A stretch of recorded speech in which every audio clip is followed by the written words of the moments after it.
আসসালামু আলাইকুম। সবাই কেমন আছেন? আলহামদুলিল্লাহ। শুকরিয়া আদায় করি মহান রবের কাছে আলহামদুলিল্লাহ। আল্লাহ ভালো রেখেছেন, সুস্থ রেখেছেন এই পর্যন্ত।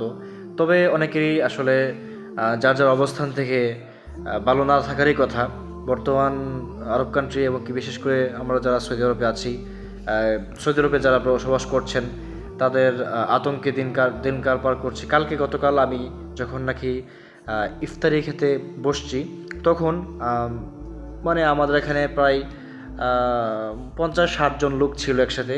একসাথে সবগুলা মোবাইল একসাথে অ্যালার্ম বেজে উঠেছে, সতর্কবার্তা সৌদি আরব সরকার থেকে দেওয়া হয়েছে। তো আমি যেই কথাটা মূলত বলার জন্য ভিডিও ক্লিপটা তৈরি করা, দেখেন আমরা আসলে প্রবাসের মাটিতে আছি, এটা বিদেশের বাড়ি, এটা আমাদের নিজেদের দেশ না।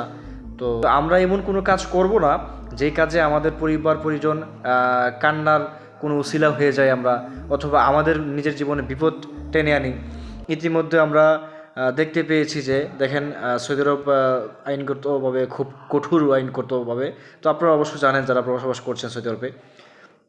সেই ক্ষেত্রে যেহেতু সরকারের নির্দেশনা দেওয়া হয়েছে সরকারের পক্ষ থেকে, কোনো ধরনের ভিডিও ক্লিপস, ছবি, স্ট্যাটাস আমরা কখনোই নিজের বিপদ চাই না। তো আমরা সেই ক্ষেত্রে আমরা চেষ্টা করব যে এই দেশের সরকারকে সম্মান এবং কি এই দেশকে সম্মান করে তাদের আইন নিয়মকানুন মেনে চলার চেষ্টা করবো ইনশাল্লাহ।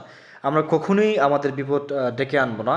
তো এটাই বলছি, সাবধানে থাকবেন যে যেখানে আছেন প্রবাসী বাড়িতে, বিশেষ করে কাতার, কুয়েত, সৌদি আরব, দুবাই, বাহরাইন, আমার পাশে বাহরাইন রয়েছে।